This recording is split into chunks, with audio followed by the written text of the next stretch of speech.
Howdy, everybody. Welcome to yet another conversation with myself and David Hubert over at Agora.Community. We today have an amazing guest who goes by the name of Mike Jungbluth. I don't know if I'm saying his last name properly, but I'm sure he can correct me when he gets online.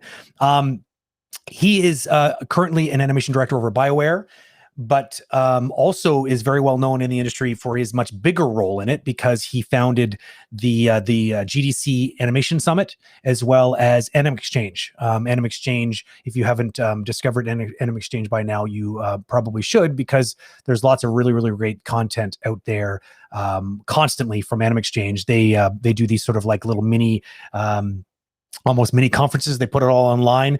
I remember I was on Twitter just on the last Anima Exchange sort of blast. I was retweeting a bunch of the animation talks that I thought were really great. One of them was it was by Brad Clark, who we had on as Meet the Expert not so long ago. He's one of the guys behind the Rigging Dojo. He did this thing called the Rosetta Stone for Blender, for the Maya people that want to get into Blender. So anyways, long story short, really good content.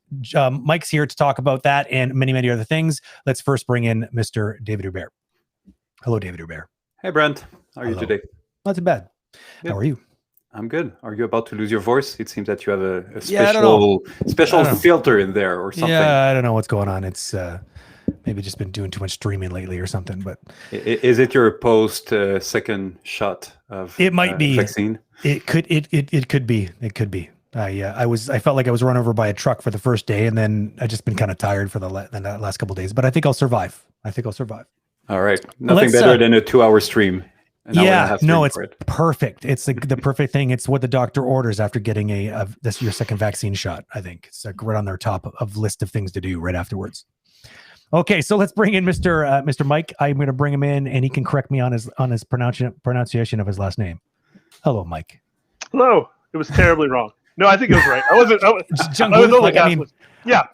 I just never heard it said out loud. So because it's a German name, but my dad's from Peru, so there's like complicated. Jungbluth, and now when I'm on the phone and try to say it, it's just Jungbluth, because then it hits all the consonants. That's right. And I don't have to spell every letter, right? Okay, so it's actually incorrect, but it is essentially what most people how most people would probably pronounce your name. Yeah, it's it's whatever location you're in, however they say it. I'm obviously. like, that's cool. I don't really. I'm not precious. You're so over it by now, having a name like Jungbluth. It's long. It's old news. I get it. Yeah, it's fine. It's great. Welcome. It makes to the Google show. searches easy, I guess. Yeah, for sure. Thanks for coming on. Thanks for being on the show. Let's do this. Mike, maybe just a quick introduction, a quick rundown for those that might not know you. So that's something that we an hour and a half is super short. So we're trying to not go into the half-hour presentation, but if you have, let's say, a 5-minute maximum for people that don't know you. Let's see if I can do it under that.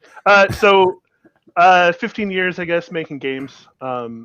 Worked at a number of different studios. Right now at Bioware, but most, I've worked on pretty much everything from MMOs to first-person shooters to action adventures to, most types of genres. I like games. Games to me are a lot of fun in that I like the interactive portion of it. I like the challenges that come around with, hey, this player is going to try and break this thing, and it sort of becomes this weird performance art between you and the audience at the same. So I totally love games, and really focused on the gameplay interactive side of stuff more than anything. Outside of that, like you were talking about, Brent, about 10 years ago, after going to things like SIGGRAPH and GDC, I was looking around for who's actually talking about interactive animation stuff, right? Most talks that I saw at conferences or online or in conversations were really around film. And so I wanted to know, okay, but who's talking about this interactive thing and how that's different and how game design influences that? And it wasn't really happening. So myself, along with some friends, Tim Borelli, Ryan Duffin, we started up the animation bootcamp at GDC, where we essentially said, hey, if you can give us a day, we'll fill it full of game animation talks. And they said, sure, why not? What do we have to lose? And it went really well. From there, we ended up getting more talks than we could ever actually show in a day, which is when we created the Animation Exchange, which really came about from me asking for more days at GDC, saying, hey, we've got more talks than fit in a day. And all of people are coming to GDC just for the animation bootcamp. Now it's a summit. And they come for one day and then they're here the rest of the week. They'd like to see more talks. When we tried to put them in the main conference, they would get booked at the same time, and we don't have control over the schedule. And so just give us 2 days. And they said, no, we can't do that. So I had a buddy who was working at Twitch, and he said, you could just come to our office. We'll stream it for you. We've got the platform. You've got the content. And that took off. So we've done, I guess, 4 of those now. It should have been 5, but we had one all scheduled, and then pandemic hit right as all of that was about to happen. So yeah, we've done 4 Animation Exchange. They're all entirely online. We stream it for free. We release the videos for free. And that's really sort of been what my focus has been more. I handed off the GDC stuff to Lena Baczynski, who's at Riot. She's great. She runs that now and does fantastic work. I'm in the process of handing off the Animation Exchange because I'm a big believer in don't overstay your welcome. And I'm certainly not the most qualified person to talk about this stuff. And there are enough places where I'm represented as a white guy. I really want to make sure that we're building these communities and these opportunities for everyone to say, hey, here, what do you want to talk about? What's important to you? And what are the gaps that my focus is going back to the, hey, why aren't there more talks about interactive animation? Everything was geared towards that. But once I hand those off, it's like, oh, we had a great talk at the Animation Exchange about moms in games and animation. And that was a fantastic conversation of what's it like and what's the process and how does the studio setup matter to all these things. And it's like, this is great. Where else are these conversations happening? I don't see them. And I'm guessing a lot of people would like to see them, but they aren't represented in that way. So that's really, I guess that's me in the nutshell. Is that under 5? I think so. I think that was right on 5. You right on 5. Nailed it. Right the target. Perfect. There's so many questions. I'm sure that so much to unpack. The first one I have in mind is you mentioned that you went to GDC. Why is there anything about interactive animation and all that? And it's easy to look in retrospective, and of course it made sense to do all this. But when it doesn't exist and it's just an idea in your head, you almost have to be a little bit crazy to actually, you know what, I'm going to do that. And the first step is this, and then there's just literally hundreds, if not thousands of hours of your life that goes over the years to go into that. So what was I understand what was your the realization of, oh, that would make sense to have this. That would be cool for myself, for my peers, for the community, for GDC. But from that to actually do it, what was your main motivation for you to lead the charge on this front? So I think there were 2 things. One was first year I went to GDC, I was working at Raven Software, and they would every once in a while randomly send people to go. And so I was lucky enough to be randomly sent just to attend. And that year, Bruno Velasquez had the God of War 3 animation talk. And I remember going to that and being like, yeah, that's great. He said something like, we, at the end of every attack, we always have Kratos step forward instead of step back, because Kratos is an aggressive character that always steps forward. And I went, like, that's one of those things where a light bulb goes off in your head and you understand, everything that we're doing here can relate back to the intent of the character in a way that normally you wouldn't even. And so a light bulb went off and I said, where can I want to hear more from people like him. And it wasn't out there. So shortly after that, then I think there were some of us on Twitter, and it was like an E3, and David Cage was up there talking about the future of game animation. And to him, I think it was like he had cast Elliot Page and Willem Dafoe and was like, I'm going to do PCAP for them, and here's the future of game animation. And it was, no, that's cinematics. Like you're talking about more cinematics, and the future of game animation is interactive, and what they make isn't really interactive in the way that we wanted to see. So it was one of those, instead of getting salty on Twitter and then just moving on, it was, well, we can create our own conference. And I think things like CTN were sort of just starting at that time. And it was like, let's see if there's a conference that already exists that would be interested. And GDC made sense because it's already got developers there and it's got credibility within games, so that it was okay. Let's see if they'll have us, because it's a gap in their thing. And we just wrote up a proposal. I sort of made up I was like, yeah, I can totally get these talks for you, because we had done a podcast for a few years before that called Reanimators with myself and Ryan Duffin, and so we had started to reach out to people through that. And it was like, yeah, I can get, people at different studios to come in and talk about their game. And it kind of just took up. But like you said, it's just one of those, you get frustrated enough and you say, why isn't this here? Yeah. Let's just try it. What's the worst that happens if you just try it? What's interesting is that it's because the interactive part, because I feel you on this, because I often feel the same way. And I still think that there is still a really big lack of that spectrum of talks about, like, interactive gameplay animation, because it's one thing to have a technical talk on, how to build a better blend space, but it's a whole other thing to take a step back and start talking about the reasons behind the choices. Like you said, it was the perfect example. Like, why is that a philosophy, stepping forward with the character? People, unless you've ever done game animation before, you haven't experienced that whole strange psychological link that happens between you as a player and the avatar on screen, and how being that character, like that experience is unlike anything that a cinematic can provide. And there's like this unspoken language that's happening there. And those small choices, if they're by design, can make a gigantic difference on the overall feeling of playing that game and being that character. And it's like, you're right. There's just not enough people talking about that spectrum in that field of specialization. Yeah. And it was interesting doing the conference, because that first boot camp, it was okay. Let me just see what's available, right? And we had Jaleel do a talk. Jaleel Sadul do a talk that was essentially like, I just want something that's totally focused, like the behind the scenes featurette that animators expect when they come in. And for the first few boot camps, I would always start it with one of those talks, because that's what they expect, and that's the thing that gets them in the door. Right? Like, oh, we're going to have somebody talk from DreamWorks about better blinking, or things of that nature that they, oh, okay, yeah.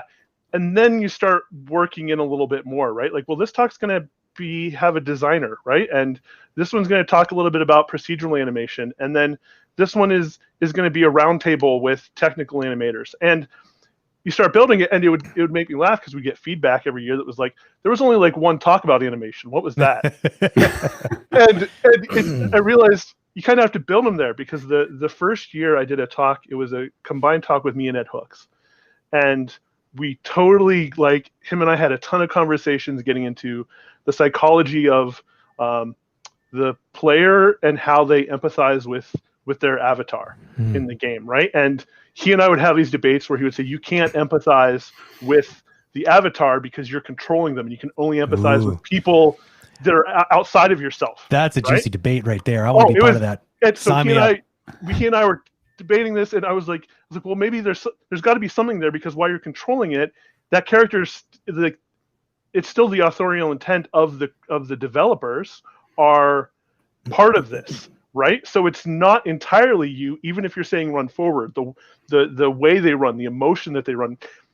So we have this whole and our whole talk was really getting into, what does different button presses mean, and the style of button, and what does a trigger feel versus a thumbstick click, and it was my first GDC talk, so I'm sure I didn't do great, and Ed and I had a different presentation style, so it wasn't like the highest rated talk, but I also think it was one of those, like, maybe we went a little too far too fast, and now I look back and I'm like, man, we had Ed at Bioware last year to come in and talk to, like, the animators and writers and programmers and sort of everyone, even the tangentially related to animation, to talk about acting and performance. And I was like, I want to do that again with him at this. But now that it's, a little bit more to back up, and just technology and quality and all that stuff has risen over 2 generations of consoles, to actually start to prove out some of the stuff that he talks about. When you said too far and too fast, what do you mean? You think that people that were going to that talk,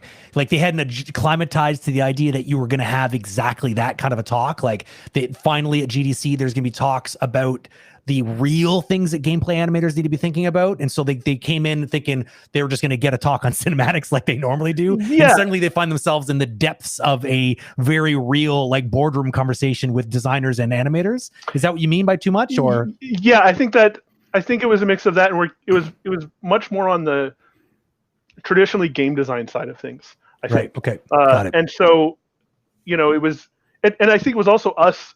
Like, I love Ed because he's interested in games, but he doesn't necessarily play a ton. And at that point, I was, 6 years into my career, so I was like, I was a senior, but what do you know after 6 years, right?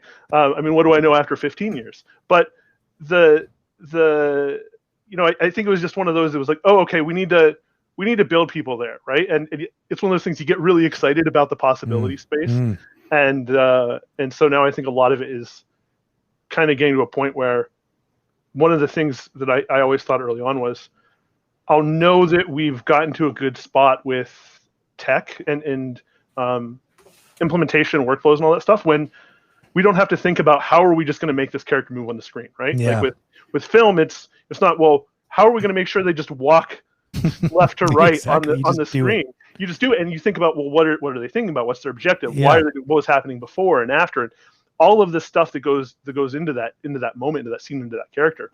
And we're just now really starting to get to a point with games where we can have those conversations, because the tools are a little bit more accessible, more animators are able to, and artists are able to get into it, as opposed to only technical people.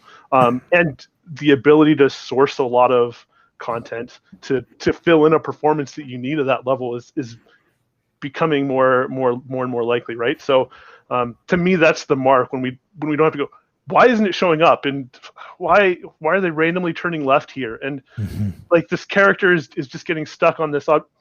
Once that stuff can sort of dissipate, that's the point when it's like, all right, go, let's make sure people are ready for those conversations to really get into the psychology of the performance and the intent of the performance. Yeah. I'm just curious, Mike, on this topic of gameplay animation. So from when you, let's go back from where you started to where we are today in terms of, the craft, the technology, and all that. How, if you go back 15 years in the past, and you would have to predict where we would be today in terms of gameplay animation compared to where we are. Anything that you thought that we would have that we don't have, or anything that we actually take for granted that you never saw coming, that either like trends or technology or, anything to this regard? Yeah, I think there is stuff happening sooner and faster than I would have expected.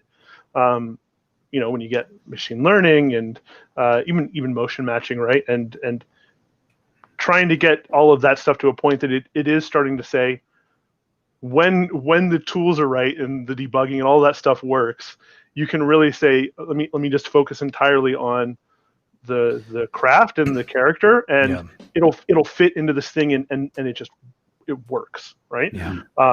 But I think you have some things that are really close to that, and then you still have some things in some places that are like not at that at all, right? Like, when we started even the GDC stuff 10 years ago, the thought of animators not tossing their animation over the fence to a programmer or designer was like unheard of, right? Like people were like, why would you do that? I just want to animate all day in Maya. I never want to leave Maya. And it was like, no, you should care, right? Like, and now we're getting to a point of, okay, how much time should they be spending in Engine versus can we get them back into Maya a little bit more? And so, I think we've come a long way there, and now we're trying to figure out how to like not turn everyone in-house into implementing other people's animations. We've got to balance that one out next, right? But so yeah, I think it's hard. I think the divide is real. One of the reasons I came to EA was for years doing the GDC stuff.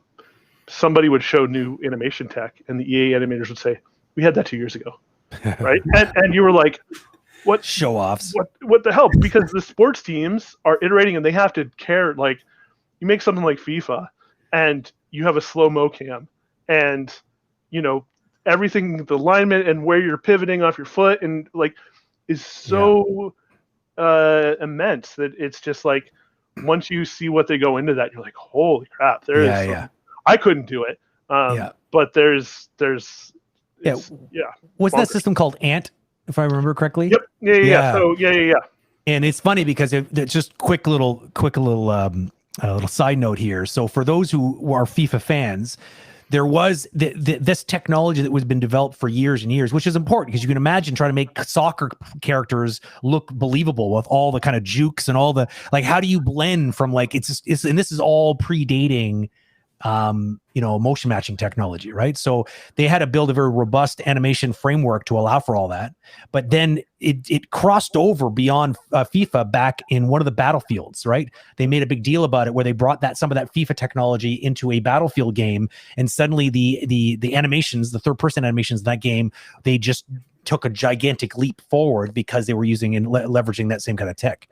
Yeah, and we did so, and that was one of the fun things with the animation exchange was, I think it was the third one, we were able to get the first public showing of Ant. It was a Frostbite animation talk where we had two people that worked on the team, a technical animator and a software engineer, showing off the tool set and what it was doing, which was great because we've also then got the lead animator and lead animation programmer from Epic in the audience, like sitting there taking notes, and you're like, oh, this is cool because they're going to talk, right? As soon as that's over, that sort of has become my new favorite part of this stuff is that, hey, I want to get, we had a really great indie talk for this game called Overgrowth, where David Soren. David Rosen. Rosen. Sorry, yes, exactly. No, that guy's. We had him come in at Warner Brothers. Same thing. I wanted to. It was funny. We brought him in. Sorry to jump in here, but I got excited. We brought him in to talk to the engineers, to think about and the animation department, to be like, look, let's talk about proceduralism. Let's talk about it in an accessibly, like, smart way, so we're not just doing things. Okay, sorry, that's crazy that you did the same thing. It was great because so what happened with that was, he showed up to the very first GDC boot camp, right? Okay. And he was there for the talk I did with Ed. And then the following day, when we were having lunch in like the speaker lunch area at GDC, he comes up and sits down at our desk, at our table, and he starts talking to us. And he was like, "Oh, I liked your talk yesterday." And I was like, "Oh, thanks." He's like, "I make these games. Here's the codes. You should check them out." Yeah. He's like, "I'm really into like the one he was talking about this game Receiver," and he was like, I really liked, he's like, when I made Receiver, I wanted to make a first-person game where it wasn't just wide or reload, but it was thinking about how do you replicate the mechanical process based on inputs. And I was like, oh, this dude's cool. Let me check out his game. Exactly. So I reached out to him for the next year, and I said, would you like to do a talk at the boot camp, which is where he did his indie approach to animation talk. Yeah. That then just saw all of our minds blown when he was like, I made an entire game with 13 poses. Yes. And it's got full animation. And you're like, yes. What the hell is going on here? Yeah. So, getting to see him and then, talk with like the lead animation programmer on like UFC who's doing a bunch of procedural content, and you see them talking together outside of the conference, and you're like, this is cool, right? Yeah, like magic's happening right bringing there. people together to chat about these things, to me, is what's really great, because people move around, and it's hard, it's easy to lose track of people, but it's also easy to kind of get inside your bubble. And when we get to do these events, we really get to kind of pop that bubble and like bring as many people in as we want and help curate the space. And again, like leading back to the why it's important for like more representation for people, is that, hey, I want to bring you into this conversation. Like, these are people that are going to be talking about stuff that will influence next few years. And if you're here, I want you to be part of that. And I want you to not feel like you're alone. And the more we can get people running these things that aren't old white guys like myself, then it's great, because they're just going to keep growing this, so that when we do get to that point of tools and tech and all this crusty stuff that we're like been fighting about for years is gonna like recede, you've now got a groundswell of people with amazing life experiences and thoughts and references and experiences that are just gonna blow our minds as to the possibility space. I see just the time moving forward, and like we could talk definitely for 3 hours on gameplay animation. I'm just curious to move a little bit this discussion to Anima State, and where it is today. Obviously, how it came to be, and maybe a little bit of what is the mission, where is it going. So let's dive a little bit into this one. So can you describe where it is today, because it's definitely a very dynamic community of animators there. Yeah, so Anima State really is another one of those things where, we would meet every year. We'd talk on Twitter. Twitter was sort of the, hey, we can find anybody on Twitter thing early on. And so we would talk on there, and then we would meet at GDC, and there was sort of a core group of us that would talk about, okay, what are we going to do for the next boot camp? And now the animation exchange. And hey, it'd be great if there was a place that sometimes we just want to get together and do a podcast, right? So, we've had a few different podcasts that show up on there. Keyframe of Mind is a great one that I recommend everyone check out. And so we sort of said, well, let's create this sort of loose collective group. We'll have a website. And let's just try and keep us connected, and have a place where if we want to, you get inspired to write a blog through there, or you want to chat with somebody on a podcast, we can do it there. And then from that, it was like, well, Discord seems like a thing. Let's just create a Discord that everyone can come into, so that when we would go to GDC and run the animation exchange, it was, you want to keep the conversation going, go into the Discord. So now it's like, thousands of people or something in the Discord, and it's like, and what I love about the animation community is that, we get to have a pretty soft touch on moderating and involvement, because again, like we make sure that we try really hard to say we really care and foster like great relationships and inclusivity with people, so that most bad faith actors haven't been there, right? So that's great. That takes care of the obvious quotient of bad internet people, and so that you can now start focusing on, okay, well, now where are we running into microaggressions, and where are we failing ourselves on what we don't know, and our own biases and things of that nature. That has been great, and I think there's always more to do. But again, I think it's been a fantastic opportunity to. Anytime I see somebody on Twitter say, "Oh, I've got this idea for a post," it's like, please post it. Like we've got a platform that's yours to post whatever you want.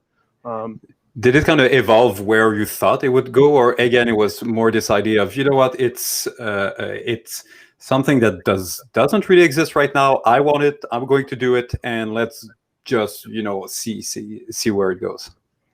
I think, again, it's organic, and it doesn't have sort of a clear, like there isn't anyone that's just like, I'm the head of this thing and I want it to do this. We always flirt with, when you're in GDC or you're the Animation Exchange, you've now created your own bubble where you're like, this is amazing and I love this, and let's just turn it into a year-long thing where we create little pop-up conferences everywhere. So it's like, in my head, I'm like, I want to see GDC or like Animation Exchange Seattle and then Montreal, where it's like, what if instead of having one person coming and talking about their production and their project, it's the entire team, and you get to hear the whole story of who was doing what, and like that could be great, right? Or what if we do something like similar to what you had, where you can here's a library of people you can reach out to, and if you want to have somebody come talk to your class or talk to your studio or whatever, here's opportunities where if you stream it and it's free, then it's free for you. If you want something private, then you have to pay like all of these opportunities of what it could be. And then it really just comes down to, it's like, yeah, but also at the same time, we all have our own thing that we're kind of doing. So it exists as this nice catch-all. So it's a great way to sort of just have a repository that everything can come back to, and people can come out, but then come back to it, and we focus on that. And for me, really, it's now also just become the place that I've started focusing on this idea of state of the industry survey, where we've done it now for 2 years. It's a survey with like a bunch of questions that we open up for a month and say, fill it out. And it asks everything like, how many years experience do you have? Are you an animator? What's your technical animator, director, lead? How often are you in Maya versus Engine? Who's doing all these sorts of things? And this last year, we brought in salary and compensation so that we could essentially say, hey, here's what everyone makes. And it's an anonymous survey. Yeah. And so at the Animation Exchange this year, it was me going through that survey saying, let's show you what everyone is making at different levels in different regions, so that when you can compare yourself against it and say, yep, am I getting paid what I'm worth? And then at the same time, because we can, we're asking people, again, it's all the questions are optional, gender and ethnicity. We can check against that and say, hey, how pay disparity? What is it? Is it getting better when we look at people that are like 1 to 5 years versus 10 to 15? And it shouldn't shock anyone that in all of those ranges, men are making it the higher range, and more men are making it the higher range, and women are making it the lower range. Same with like job satisfaction, where you can link and see that people who rate job satisfaction are higher at work-life balance, right? And so that those things are connected. But when you compare that against people of different ethnicities, their job satisfaction ratings are actually lower because of, again, representation and the fact that, they're oftentimes othered, whether it's consciously or unconsciously by the team, that's just always weighing on them. So to me, that's kind of the next thing that I keep poking at is, hey, there's something with the survey that these are all the things that studios know and studios have information on, but the people working in the industry don't have access to. So there's enough of us. So I think, this year we had, 300, just shy of 350 responses. And keep doing it every year to the point that it's like, let's get all the information, right? I think that's an awesome initiative. I have to say though, that seems like a very complex thing to do, and I imagine there's quite a science and art to the questionnaire itself. Like I would imagine it being very difficult to try to prove that intersection that you're sort of seeing, where with regards to maybe ethnicity and job satisfaction. I guess when you have enough numbers, it's sort of hard to deny the trend, right? I guess basically is what you're saying. But like, yep, there's so many things that could go into job satisfaction. It could even be that like culturally or ethnicity itself could have something to do with expectations on what a job satisfaction should even look like. There's like so many things that you could start digging into, and at least start a conversation about based on some data, right? Well, the problem is without data, these conversations are hard to have because they're just complete reflex, or they could quickly be framed as like virtue signaling or something like that. It's like, no, like there's actual data here. We could talk, we can ignore it if we want, or we could actually have a legitimate conversation about it. And it's going to take us somewhere, and that somewhere is probably a better place, hopefully, just because we had the conversation. Yeah. And my hope with it is, in most of the cases, right, everything that I do with the community stuff and at work as a lead and now director is really, it's leading with empathy.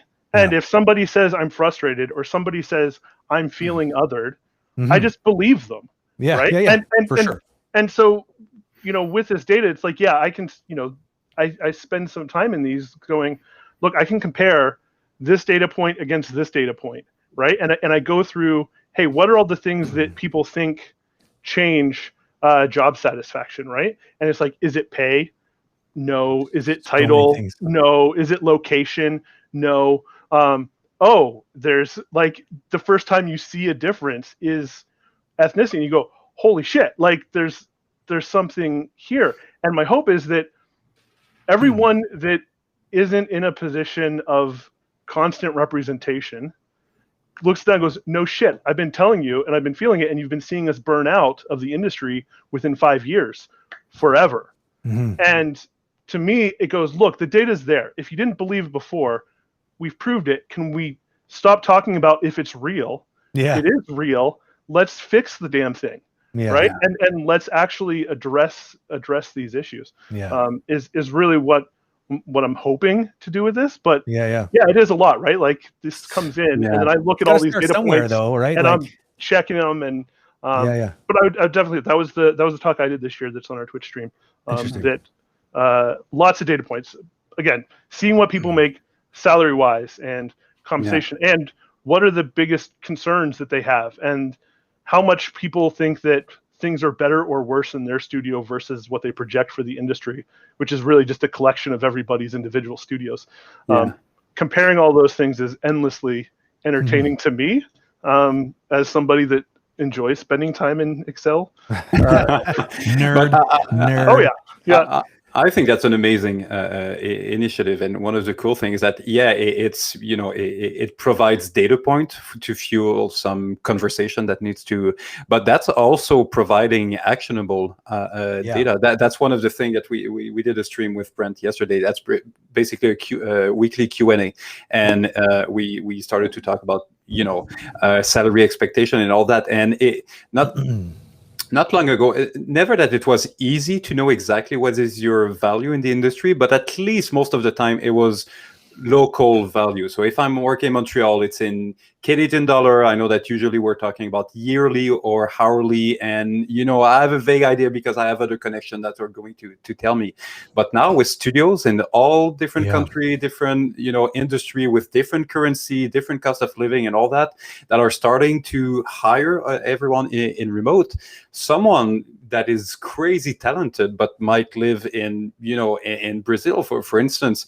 He has no idea what a New York studio should be paying for his service as a good senior lead. So I think this is amazing to have. And if on top of that, you can eventually expose this data once you feel that, okay, at 350, we feel that this is enough to kind of see where it is going. So here's a chart that, don't take it.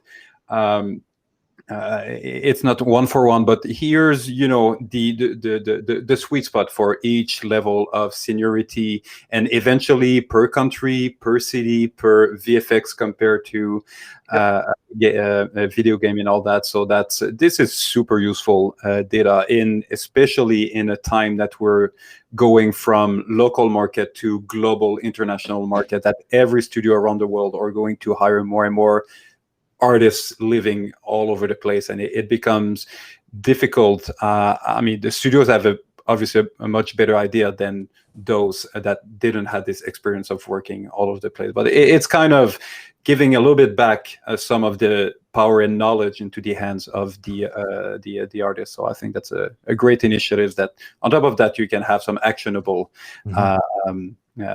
action with this with data. So that's pretty cool. Yeah, that's the whole point of. I guess ultimately, if there was a mission statement for Anima State and Animation Exchange, which we probably wrote one somewhere, and Lana and Julie will yell at me for not actually saying what the right ones are, as well they should, because they put effort into this stuff. But really, it always comes down to me the complete democratization of knowledge, right? Like you saying, I figured out a thing. I found a way that fixes AI pathing, but I'm going to keep it to myself into my studio. Who does that benefit, right? It benefits the studio and the publisher that's making money that you see a little bit of crumbs from, or put it out there and now everyone's doing it and everything gets better and everyone's learning better processes to build on, as opposed to like the imagery I always go back to is it feels like a lot of times the way people are figuring out how to make games is like World War Z of just bodies throwing against a wall as they stack on top of each other versus, I saw a few years ago at the boot camp or at GDC talks that we had given years before, like David's procedural animation talk, or motion matching that Christian had, Jean-Juc had given. You start to see these references now a couple years later, and you go, cool. Instead of just bodies piling against the wall, it's somebody put down a block, somebody else stood on that to put down another block, and you can start to see people actually intentionally lifting one another, which is the dream, right? Yeah, and it's across different companies. Like it's sort of democratizing that kind of information and that kind of help, so that we can move the whole thing forward as a whole, as opposed to like just a bunch of one company's lucky to have a bunch of these very progressive individuals, and therefore that company culture and the way you make games there is accelerating, but everyone else gets left behind. This way we can you can sort of make bigger change essentially. Or global change. Yeah, and you don't know what you're missing until you see that, and then you get to go back to your studio and say, they have this. I want this. Yes, exactly. If we have that, we can do this thing better. Exactly. Right? And you can start with those conversations that before it was like, I want this, and somebody goes, well, that seems hard, or I don't understand, there's a problem here. And it's like, no, somebody already put the flags down as to where potholes were. Exactly. There are more. You're gonna find them, right? Yeah. Nothing is free and flip the switch and you have it. You have to adapt it to your needs, but absolutely, at least you see there's a destination and where not to step in for sure. Yes. Right. Yeah.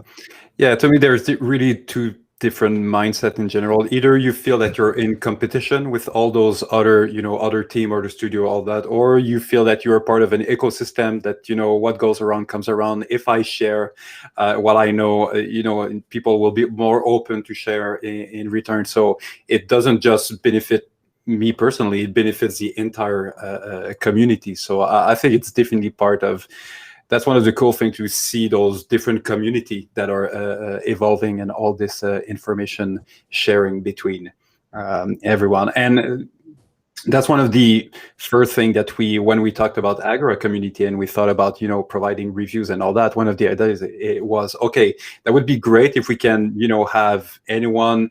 We're going to try to make it as affordable as possible to have access to those great supervisors in the industry. But on top of that, why just stop there? Why not take those all those reviews and incentivize financially, meaning that, if you're willing to share this review with all the rest of the community for free in the library, it's going to be less expensive. So we're providing this little financial incentive. So now over time, people can go, and now there's hundreds of those 15 minutes review that people can learn from. It's just a small example, but I think that it's the entire industry with the different community is definitely going towards this direction of, what, we're already doing it.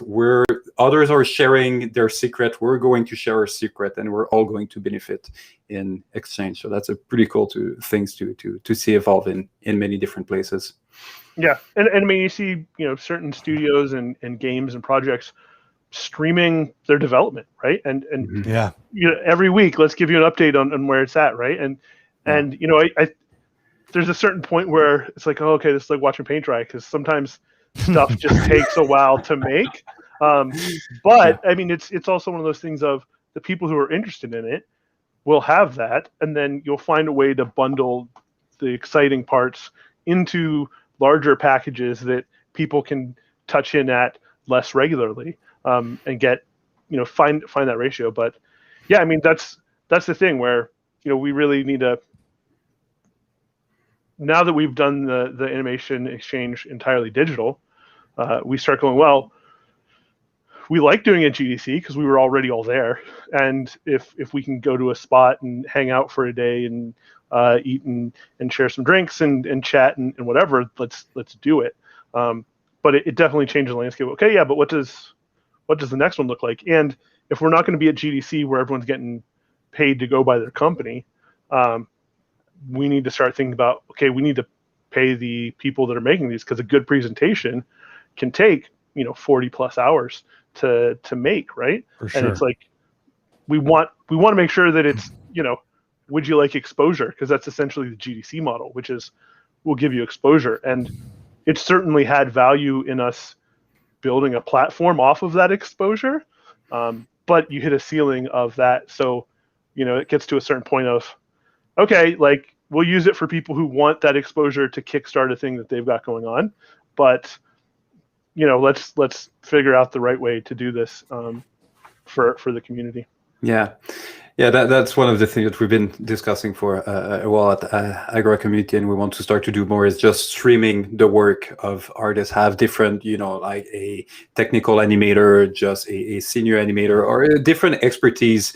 And obviously there's some confidentiality depending on what project and all that. So it's almost like, okay, let's start a communal project that we're just going to start. And every week, because even myself, at some point I was looking at Andrew Kefalizis working in Unreal, and as you said, there was a little bit a part of it that felt like looking at the painting, drawing, but at the same time, it was so different than all the behind the scene video that are a glorified version of what we expect production to be.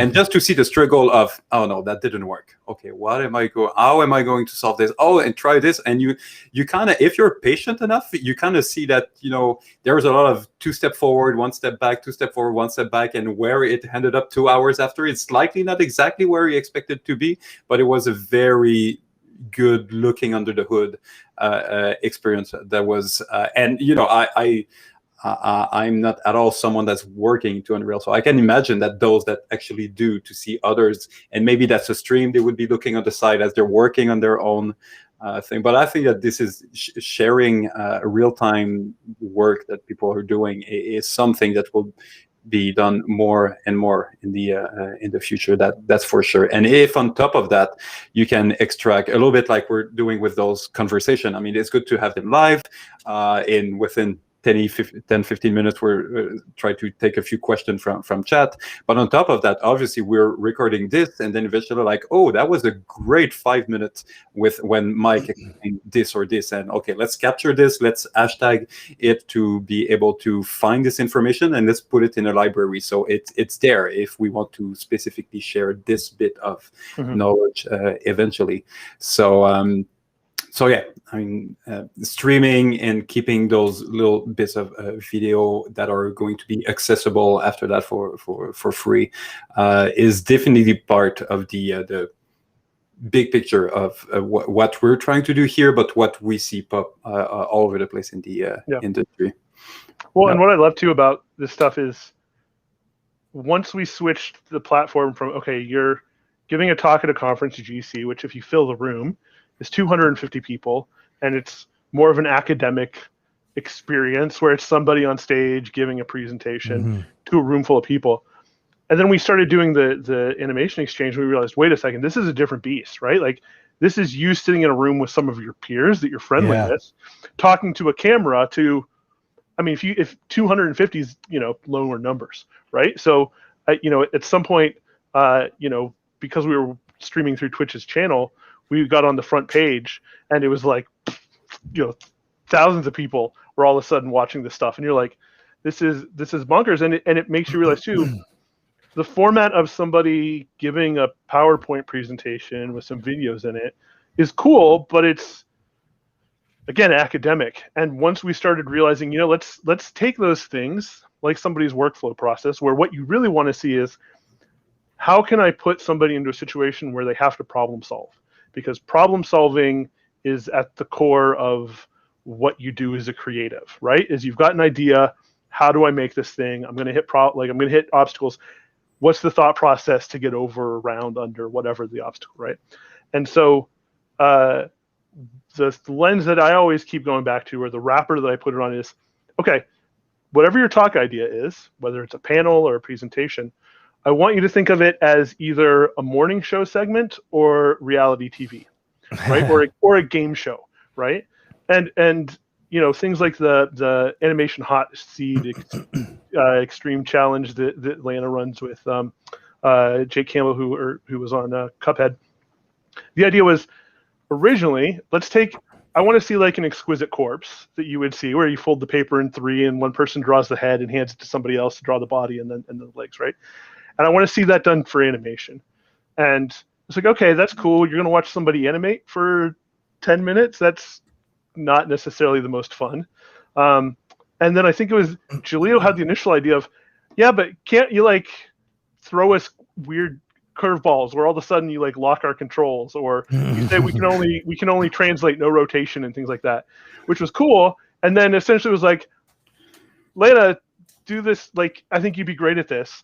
And her and Jake go off in this place where they just, if you've never seen it, look up the hot seat challenge, because it's, you know, people like Jaleel and David Gibson and Jason Shum, like all these people who are like DreamWorks and Blizzard and Riot, like people that you go, they do great animation. And it's like, watch them try to animate on a rig they've never touched in a scene they've never seen in 10 minutes to get from point A to point B, while you have two hosts heckling them, asking them the most ridiculous questions you can think of.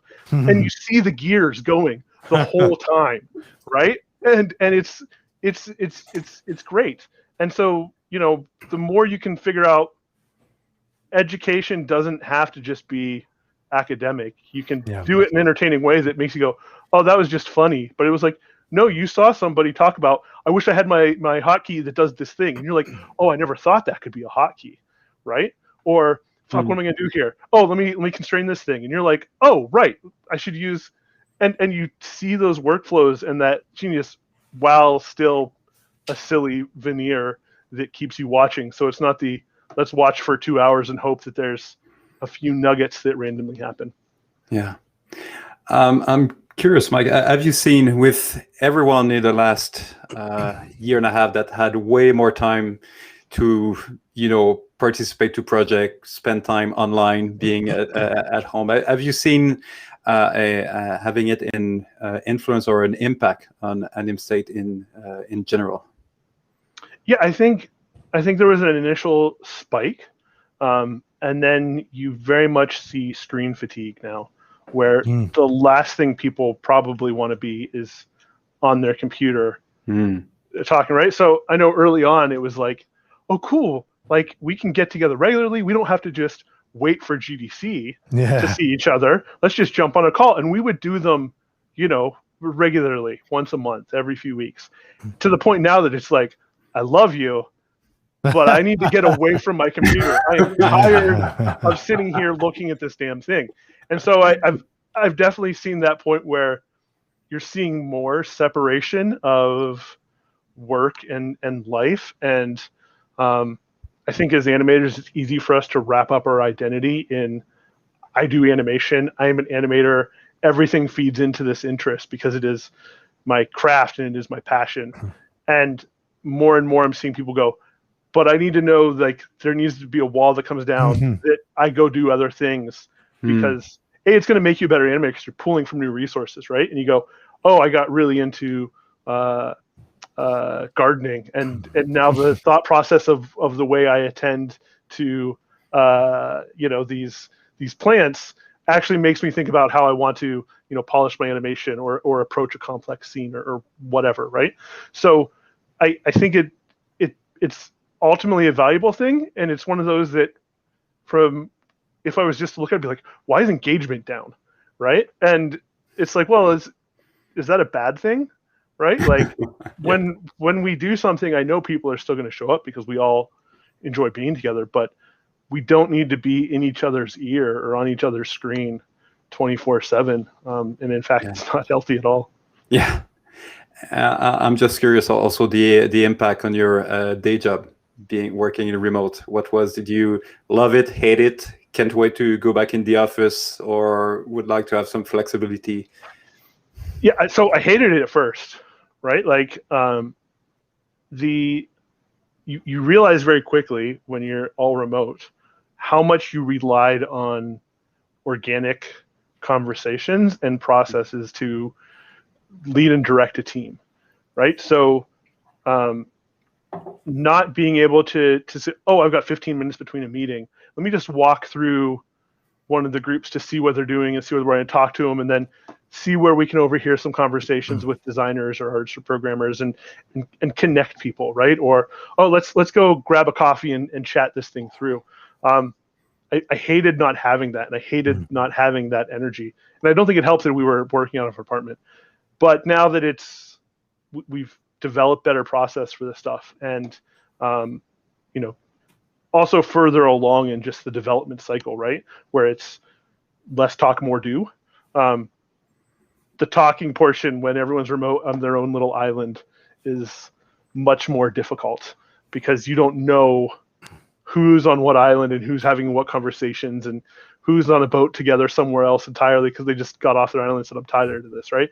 And that has been hard to manage. But now that it's like I've got an office and I've got things around me to inspire me and I can leave it and close the door, and I want it. I'm looking forward to going back to the office, like part-time. But I like so now it's really figuring out when is the best time for office, when is the best time for home. And I think it varies on role and point in the project, right? Because office is great when people are there and you want collaborative creativity, maybe even some collaborative reactivity, versus when I'm at home, single reactivity, single creativity is better. Right? Yeah. And do you think, because we had again this discussion yesterday in the stream, do you see most of the studio in the industry go back to pre-COVID, that they will impose people to come back to work? Or what do you think most studios are going to implement as new rules in terms of remote work? Yeah, so we asked that on the survey, actually. I can't speak. I think you see studios that are generally probably a little bit newer in their creation, getting ahead of the curve on this and saying we'll do entirely remote, or we're hybrid only, or whatever. And I think you see bigger studios and publishers sort of waiting and seeing a little bit more. What I will say is that when we ran the survey, the question we asked was, if your preferences around your working situation, remote, work from home, hybrid, whatever, are not met, would you leave your current role for that? And 43% of people were like, yes. If my studio does not offer me what I want, I'm out of there. Like almost half of people were like, and so when we got this data back, I sent it to our studio leadership. It was like somebody's gonna do this and they're gonna eat our lunch. And like it does. It's one of those things where ultimately I think it's great because you're putting the power and opportunity back into the hands of the people that are making these things. And so my bleeding heart liberal side obviously comes out in that moment where I'm like, damn the man. Even now I'm a director on a project, so I'm sort of the man in some ways. So, but damn me, right? Like who cares what I want to make my life better? Like I'm gonna be fine. Right? Like it's really the team that has to deal with all the additional bullshit that's like, what do you want? What's gonna make you happier? What's gonna help you see the work-life balance and a clear career path and allow you to meet your not just career goals but your life goals. Because all of that's going to feed back to you making more interesting choices, having better life experiences, creating better work, more creativity. That to me is where I like to focus without having to care about money or investors or any of the other stuff that goes into why that becomes difficult. Well, one of the things that you mentioned from the other survey, that there was a clear correlation between life-work balance and the happiness at work. I think that any studio that doesn't have empathy for new parents that are commuting for 3 hours to get to work, and they will not provide, at least a hybrid flexibility of, maybe half of the time at the office or half of the time at home, or maybe it can be just for afternoon or something like that. They're going to, it's the first time I'm actually hearing this very interesting data about the percentage of people that will actually do something about it. I was assuming it would be at least half of the people, so that's kind of reaffirming this. But I mean, those studios that will be rigid about it, say, no, pandemic's over, everyone is coming back, they better have, as we said yesterday, like double the salaries, free bagels for everyone, super fun project, fun parties and all that, because that's going to be a massive incentives that all the other competitors will have around them. That's someone needs to tell these big studios what happened to dinosaurs a long time ago, I think. Well, yeah, I mean, it's this interesting thing where I think you have a lot of these bigger studios that would say, well, it's what's important to us is our culture. Our studio culture is important because that's what creates the games that, you know, are successful for us, right? And I think you're starting to see some places where there was sort of like culture as a crutch to lean on when maybe they didn't provide as much salary as some other places, or when they would, you know, sort of set up these situations where it's like, yeah, but it was still also a culture of it's people who want to be staying at the office, having parties, playing foosball. Like you're again now speaking to the group that is always represented in this community and within this larger industry, and your culture was always a hindrance, and now it's just even more clearly a hindrance because it's not allowing people to work the way that they want to work and are proving that they can work, even into a situation where you've got all this mental white noise of there's a pandemic going on and my kids are here sometimes because school is closed, or there was a COVID scare, so now they're here for 2 weeks, and maybe, you know, partner lost a job and somebody's sick that I know, and all of those additional white noise on top of their general white noise, that it's like, you know, your culture was probably always a double-edged sword, and now here's just further proof of it. It's a little sad it took a pandemic to really shine a bright light on just exactly where those weak points are. Like, you know, you really think about it, going back to the idea of like commutes and like, new parents or like single parents, God forbid, trying to make it in the industry like this. And then, you know, companies that were just for all these years prior, completely apathetic to that. Sorry. You know, we can't do anything about it. Like there was like not even a real attempt. And now suddenly, because we had to, now suddenly all these things are magically possible. Like it kind of makes me, I'm kind of bittersweet about the whole scenario in a way, because it's like this should come to a shock to nobody that flexibility is helping the whole life balance thing. But why was it so difficult before? And it required literally zero choice for the industry to finally figure it out. It's like, come on, really? Well, and I think this thing, it's not like everything, it's not a zero sum. I have a few people on the team that are like, I want to get back to the office so bad. Yeah, sure. Maybe they live more rurally and they don't have great internet, and they're like, totally, I want to get to that. Like some people, like, I love driving my car. I love the experience of commuting. I would listen to audiobooks. I want to be in that office with people. Great. If you want to be there every day of the week, go ham. Yeah. I thought I did, and now I'm like, but I also moved further out of the city now. I'm like, I really don't want to do that commute every day, right? And I don't need to if what I'm doing is reviewing work that I can actually do just as easily over a screen, because now I can do draw over super easy and you know, all of that work, right? I think most of the resistance was coming from the fear of the unknown, and most importantly, if we allow this for Cindy, then we have to do it for Steve and Linda and all the other ones. And, you know, it's going to be chaos and we cannot handle chaos. So let's just keep with how we've been doing things for 20 years. And so at least now they have something that they can compare to say, oh, now we have data about it. Oh, now we see how productivity. I think that there's definitely a balance to find, because yes, brainstorming, you know, in remote is not the same.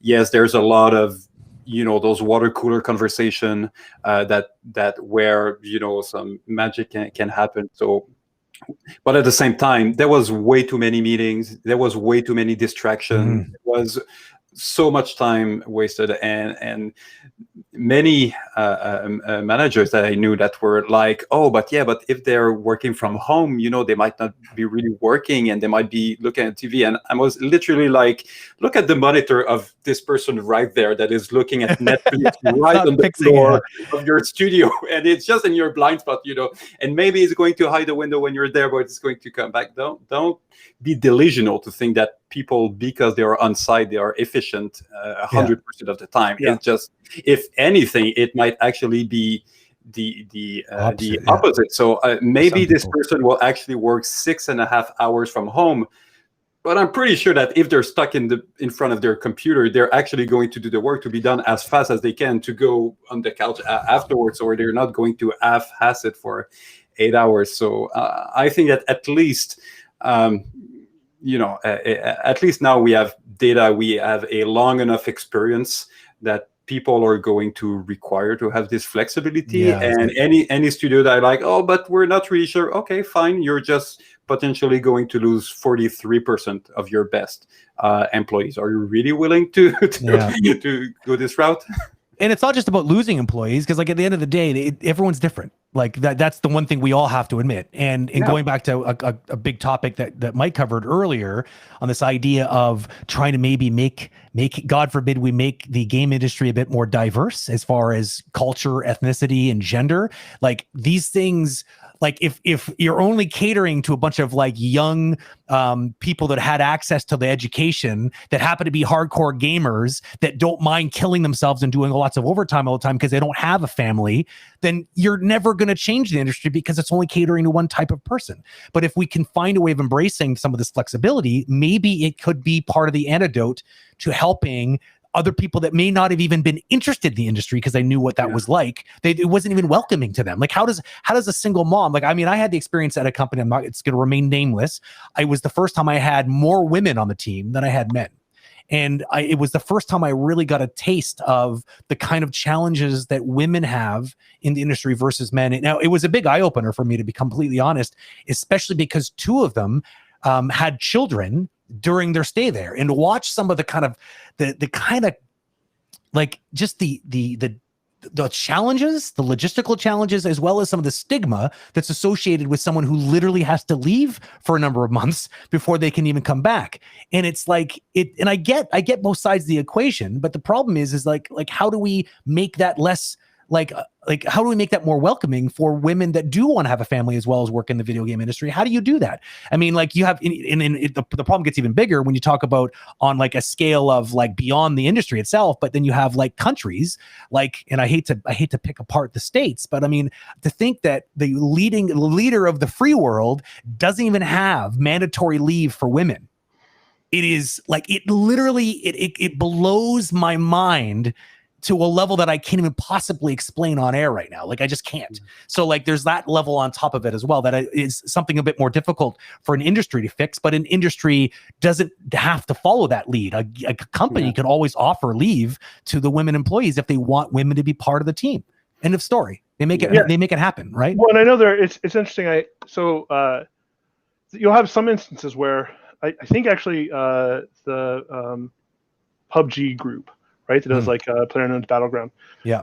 The creator of that lives somewhere in Europe, like Sweden or something, I think. Yeah.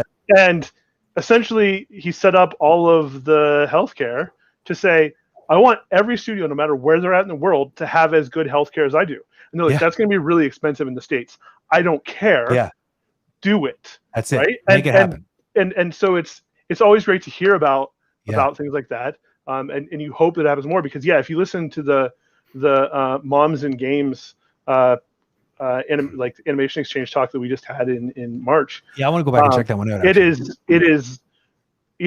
I sit here and go, why won't a designer listen to animation? It's so hard.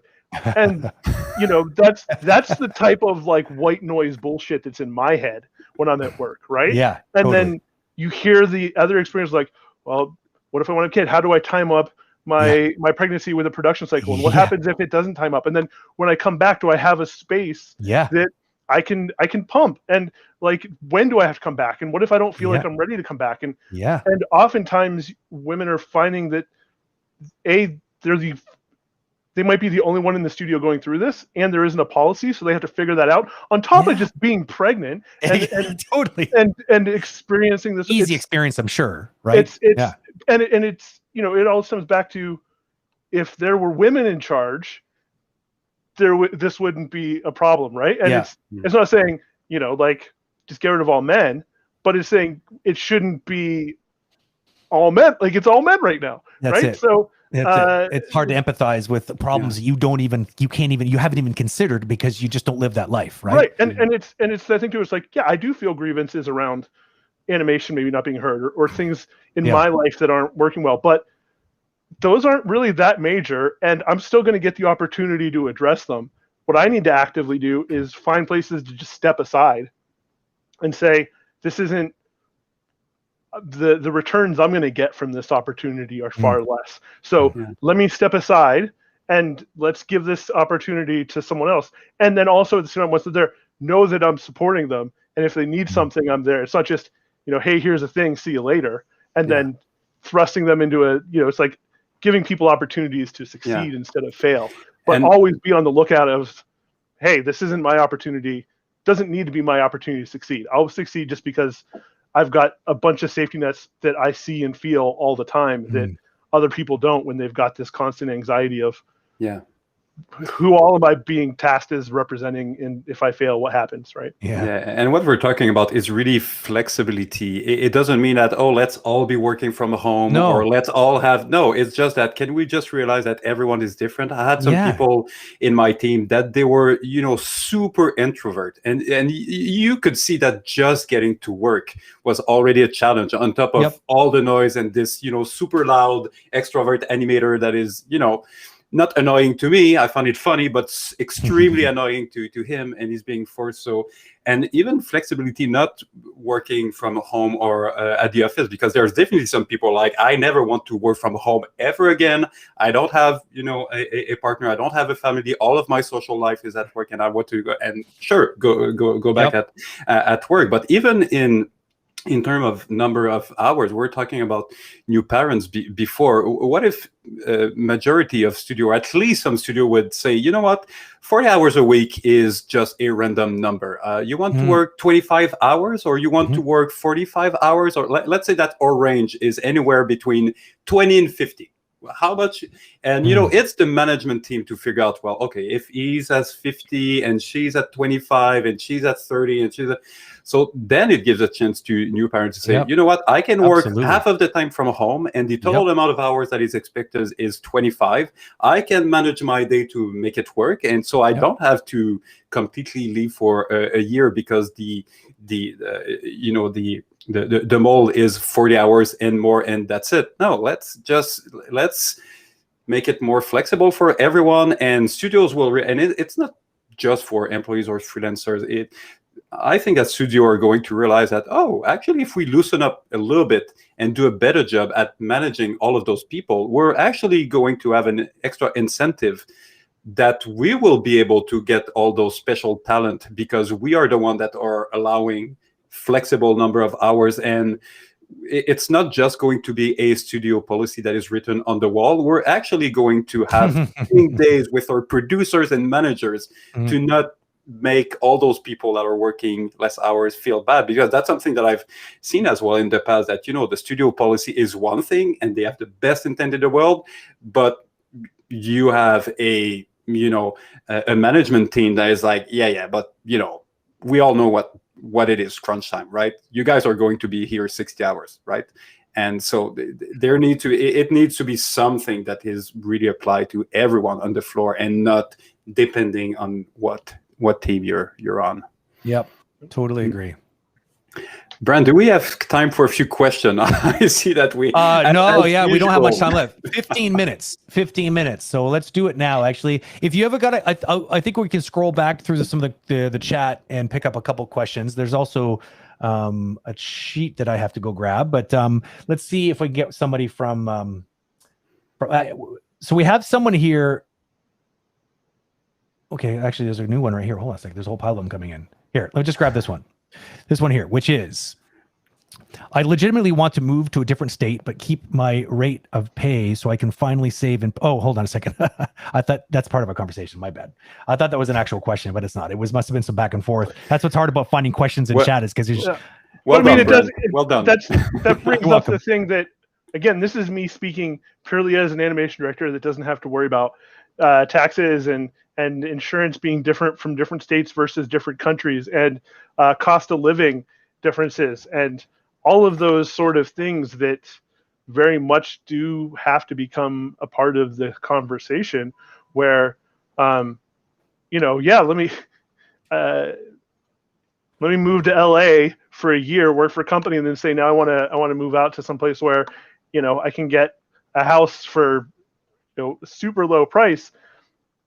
Ideally, yeah, it's like you were going to pay me that there, but it was also, you were getting paid that based on a quality of life, right? That probably that needs to transfer over to. But then also look at some of the like the amount of money in the industry probably doesn't have to. I mean, it's, again, all of these are things that are so far above my pay grade of saying, hey, let's make more intentional characters and more intentional player experiences. But I empathize, but then also, dismantle capitalism, right? So it's that's another part of this discussion that we had, that yes, there's different, and it's going to take time. I think it's going to take an entire decade for it to properly like regulate of, okay, how much are a studio going to be paying for freelancers and employees and all that. But there's basically, you need to know what is your worth in the industry. Yeah. You need to understand, okay, that's this type of studio. And yes, some studio pay more than others because usually of revenues. And you also need to understand that, well, if you decided to go live in Thailand on this, on the beachfront, and basically your cost of living is very low, it might have an impact on how much you'll be able to accept. And if you're ready to lower your salary expectancy to something that would be amazing for where you're actually living, but that would be a tough time if you're living in Manhattan, then it means that you can literally accept the project that you really want to be working on instead of those that are going to provide the incomes that will allow you to pay this crazy expensive rent. So it's just a new situation that we're getting into that's going to evolve over time, that's for sure. I have a question here. So here's a person, and this is a whole other dimension that, again, I can't appreciate because I don't have a physical disability, but like, again, flexibility could suddenly open up. Like if I don't have to travel from my rural home to downtown, and to think of all the logistical nightmares, lack of escalators and elevators, not escalators, elevators, just to be able to get me access to a building, that the adventure it takes to get downtown and somewhere is a whole other adventure when you have a disability. So we have someone here who's actually speaking on a personal note here. Is there anything in place to help people with disabilities getting a position in animation, transportation, and other accommodations? And I think that comes down to companies. I mean, I think that's really what this topic is all about. Is I think at the end of the day, if companies want to be welcoming and be able to leverage all of the creative geniuses out there from all the different walks of life, then they need to start thinking about being flexible to people. So I don't know of any global some sort of initiative that's helping people in general. There's not. No, there's not. To me, I would just say rapidly that usually it's more city by city, country by country. There's not something specific, I think, for animation. But the easiest solution is allow flexibility of however you're going to invest to make your the entire building friendly for those that have disabilities. It's not going to be as good as if they are allowed to be working from home and not do this entire commute and take the stairs and go there and all that. So, yeah, I think the easy solution to that is more flexibility to allow them to be working from home. I mean, that's my take on it. Yeah, I mean, I remember seeing actually somebody on Twitter saying that, that this is a situation they're in, and that since the pandemic and work from home has become a mainstay, their amount of work has gone up, right? Because now they're able to take more jobs, do more work, and work to their schedule and their life. that suits them, right? But I think it also just depends on the country. I think some countries probably have more around accessibility than others. Likewise, you're also seeing more and more accessibility added to games when they're shipped, which I think all of this stuff sort of feeds in together into making it a space that is hopefully more welcoming and removing some of those barriers. Mm-hmm. Sorry, I was trying to type feverishly in chat at the same time when I was pressing all the buttons I shouldn't. As you see, I revealed someone has a crush on you, Mike, and said that they could listen to you do a live stream all day because you're quote unquote dreamy. Dreamy. So, that was a paid actor. Either a paid actor. My ego needed that, so thank you. Yeah. Okay, that's good. He made his day. It's either a paid actor or it's someone incognito that's actually someone who probably knows you. It's probably that. I think it's Simon Unger, but well, he was also part of Anima State, right? He helps us run all the back end stuff. So I know Simon. It seems it's there he is. There he is. Yep. That was really who did it. That's really funny. I didn't even notice that. Oh, that's funny. So we have one, from GTV Dave 7. Yeah, that's what I was going to bring up. Exactly. It's funny because it's certainly not really thematically connected to the kind of stuff that came up, but still there's 3 people in this room that could very easily answer this question, I think. So would you buy an XN suit if you could work remotely? Is that an investment that makes sense, I guess, in general, I guess is the question being posed. Yeah, I mean, we did again at the Animation Exchange, we had them out and we did a live mocap shoot where we had brought in a couple actors, we suited them up. I was directing them on the thing because, again, that was something that not many people are taught how to direct for mocap. And nope. Or what does a shot list look like? So that talk was, here's a shot list that I made that replicates the shot list that I use at work. And here are 2 actors, and I'm going to run you through the shot list and direct it the way I would if this was a shoot. That's and cool. Then the last 10 minutes of it was, okay, Twitch chat, just throw out ideas that you'd like to see. Yeah. And let's just crowdsource. And then we released all of that data for free. Oh, that's such a great idea. Released all of it as an FBX for everybody. So the data's out there. You can use it yourself. Where is that data? Where do you have it stayed? We have it on Anima State. Okay, cool. If you look for Nice. that. Hot tip. Also, I think on the YouTube, on our YouTube channel, if you look for the Animation Exchange XNs, you should be able to find it there. Sorry, my Google, she got excited. She wanted to be part of the conversation. She does that sometimes. That's cool. So that's a nice hot tip. I'm gonna go sort of pillage that as soon as I can, actually. Yeah. We have another good one from Gertie Bits. Yeah, bringing it up. As soups and directors, how do you work with artists with anxiety or depression? Do you feel like that is something that should be mentioned in the interview or just later on one-on-one? That is such a good question. That is a good question indeed. Yeah. I mean, for the should it be mentioned in the interview? It's none of my business. My take on it depends. I mean, are you comfortable? What is it? A one-on-one interview? Is there 20 people around the table? You kind of have to go with the moment. And does it feel appropriate?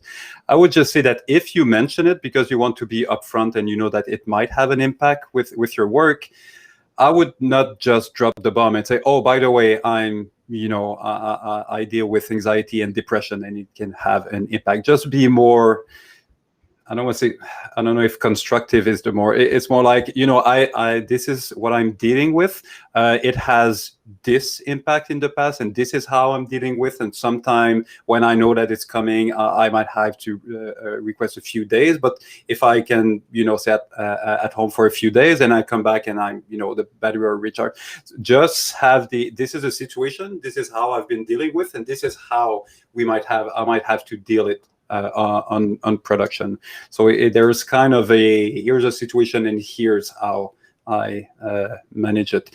Now, should it be mentioned during the interview? For me, it's really, are you comfortable to bring it during the interview, and how much is it really affecting? Because I've been working with people that has anxiety problem, and I actually didn't notice until very later on, and I kind of start to talk about it and they open up about it, and yeah, it's something that they were dealing with, but it's not like it had a major impact on their productivity. So maybe judge how much it has an impact and how much relevant would it be to bring it in the interview. Yeah.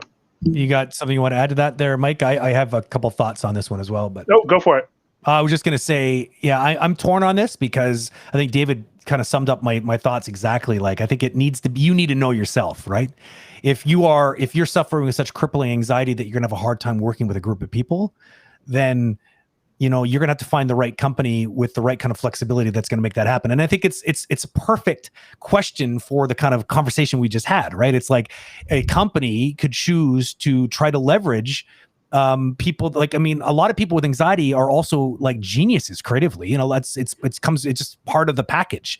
And so social anxiety comes from a lot of introverted people that have a hard time dealing with big groups. It's sad because those people often are silenced because of their crippling fear of being in a big group, and yet so they don't get listened to. And some of the best ideas on the floor are never implemented because they were never heard. And so I think it comes down to picking. Doing your homework and seeing if there are companies that are a bit more progressive and a bit more, accommodating for people like yourself, I think is what it comes down to. And it's a very personal call in an interview. Like, I think if you've done your homework and you feel comfortable and disarmed by the person who's interviewing you, maybe it's time. Maybe it's not a bad idea to put the cards on the table, because if you don't say anything, then accommodations can't be made, and therefore maybe you won't be put in a very comfortable position. So it's a dicey one, and I wouldn't want to give you advice on this one way or another, other than, like I said, do your homework and try to find a way. Because I mean, I would hate, because at the end of the day, if you're having such crippling anxiety that working at a big studio, at a big office that's probably not going to be so accommodating, you're probably barking up the wrong tree. I hate to tell you, because at the end of the, and I hate it pains me to tell you that, because maybe that's your dream, to work at EA or at Ubisoft or one of these big companies. And I'm not saying that either one of these companies would not try to accommodate you. I'm not saying that, because I obviously don't work for them and I have no idea. But the point is, they're big and they're less agile probably because of that. And so who knows? So, I would say it really depends. If you're just having an interview with the HR department, I mean, what are they going?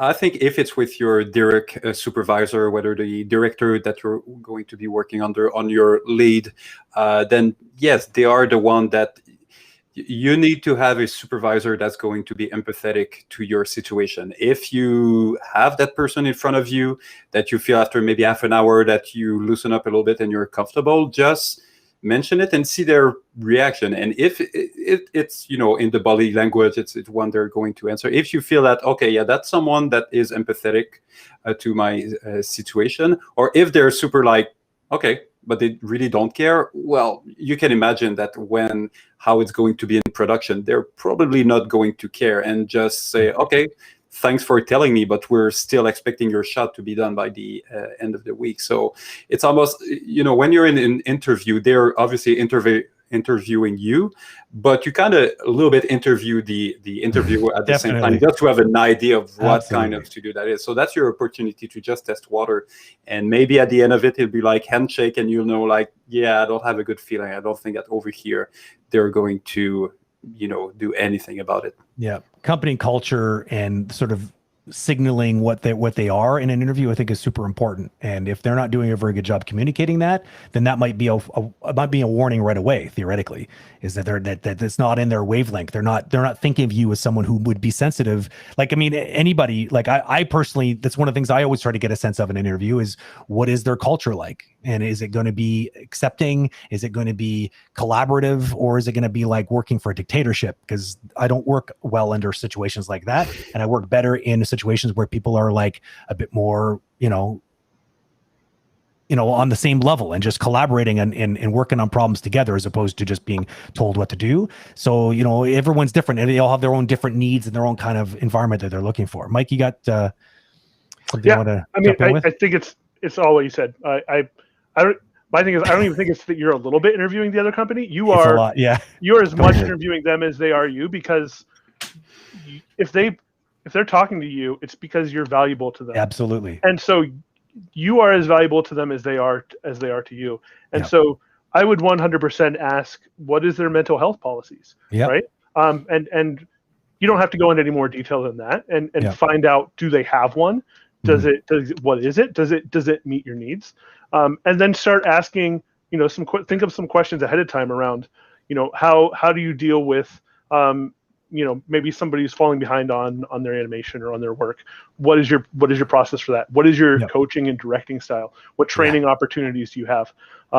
Those would be all the types of things that I would be asking them about, to get a sense of what they offer, because those do exist, right? Like at Bioware and EA, it's regular. If somebody's like, I'm having an off day, I need to take a mental health day, go for it. It's do what you got to do, right? And so it exists. You should, expect to find a place that does that for you. I know, especially when you're starting out, it's kind of like, whoever's the first person that'll take you to the dance is the one I'm going to go with. Totally. And I get that, but you don't have to settle for that. That's good advice. Long term.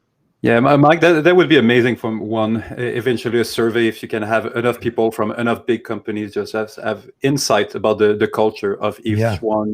How is Ubisoft culture compared to EA culture? So let me see. We asked around compensation, and I asked about time off. I believe I asked about time off. We asked about hourly rates. I'm pretty sure on there we ask about, what time off do you have? What does your PTO look like? It's somewhere in the presentation I gave, was around all of that to say, is it unlimited, which is really just like, it says it's unlimited, but everyone's peer pressured into never taking a day off. Fine print. Yeah. Right. Is it sick days and personal time off are the same? Like all of that sort of stuff can. Yeah. Is there anywhere? Sorry, Brent. Is there anywhere, Mike, where we can see some of the insights out of those survey online?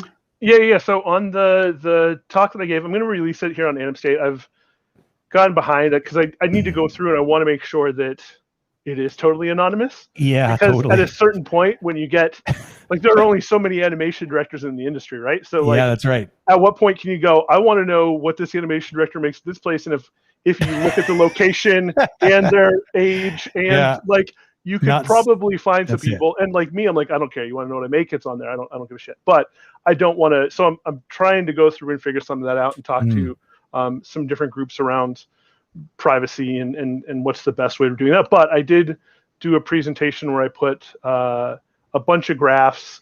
It's like 70 slides of me going through charts and saying, look at this. That's on the Anima State Twitch channel.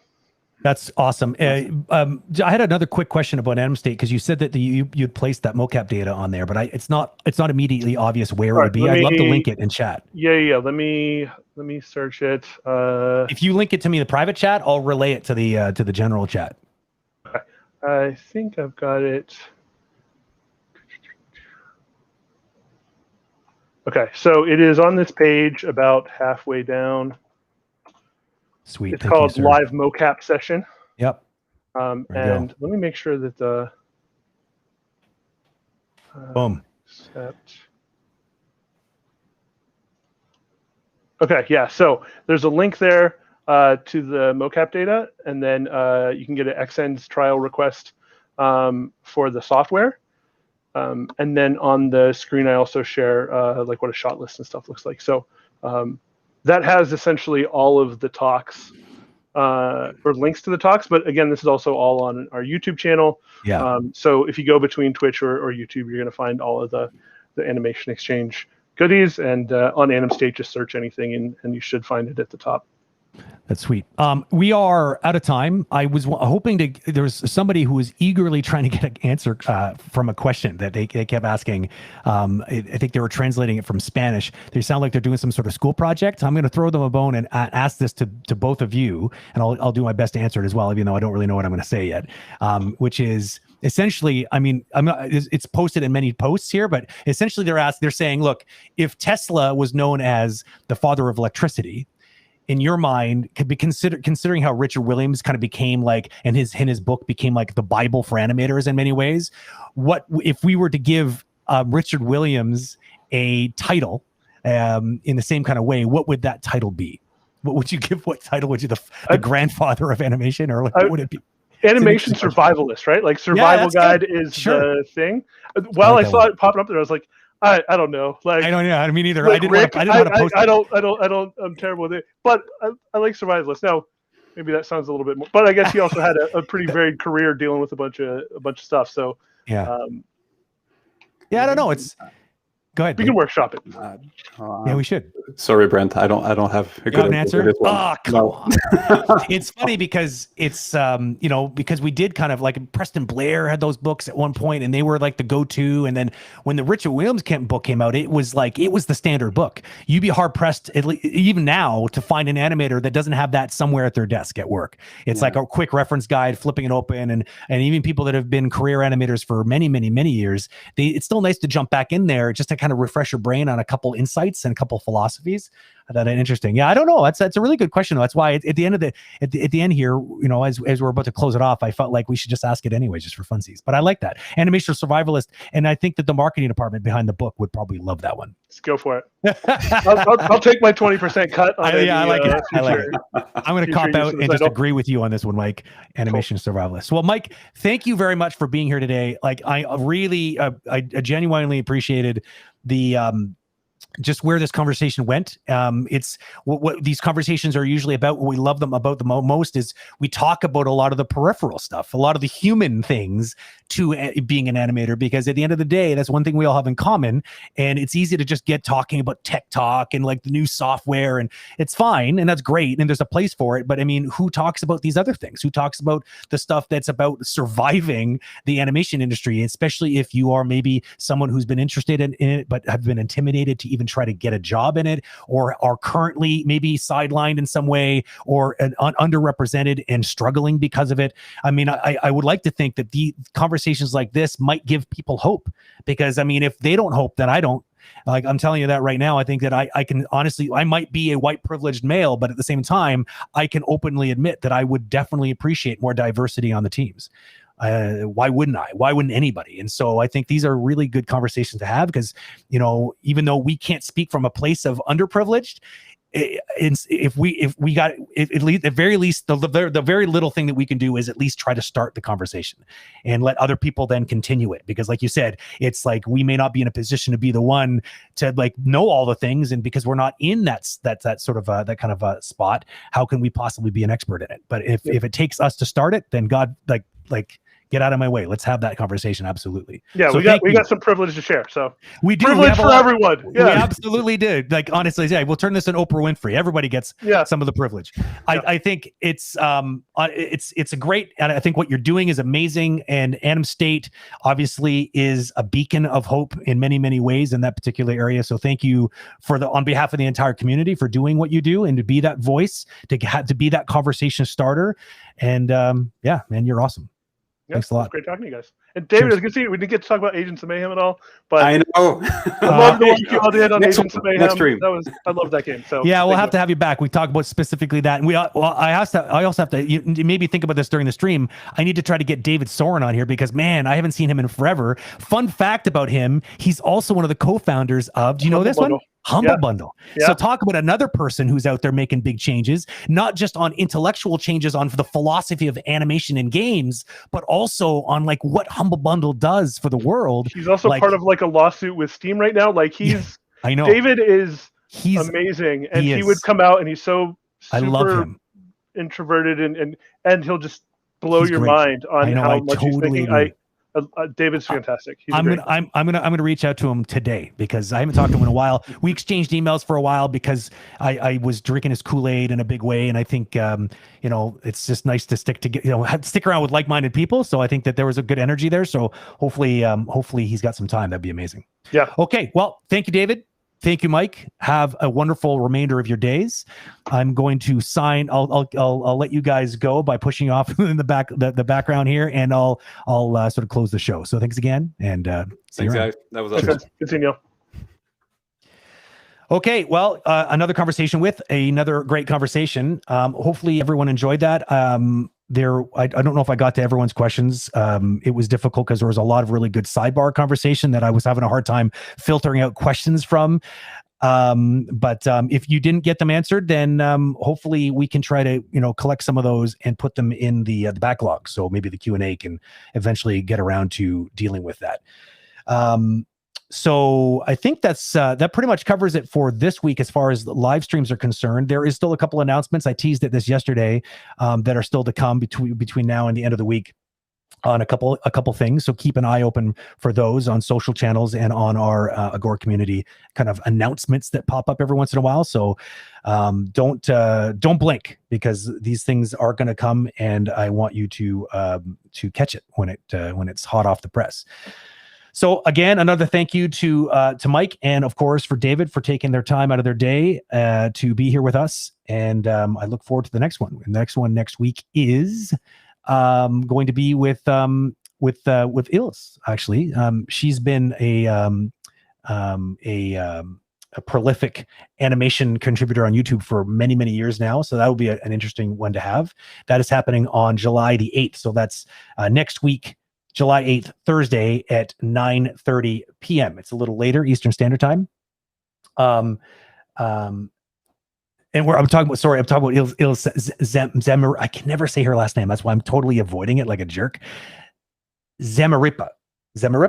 I don't know. David, do you know how to say it? Can I bring you back and you can say it? Sure. Because I can't say it. I would go with Ilse Zemeripa, which is pretty much what you said. Okay. There's probably a R that we should roll there. Ilse for Zemeripa. sure. For sure. There's definitely a rolling R that my Anglophone tongue has a hard time doing. All right. Well, thank you for saving me, David. Thank you for still being backstage to okay, I'll go back in my box. Yeah. Now. I'm going to put you back in the warm-up box. All right. Bye, David. So yeah, so she's going to be here with us next week, having another one of these conversations with. So lots to be learned there. I'm very curious to see her perspective, what got her into doing the channel in the first place.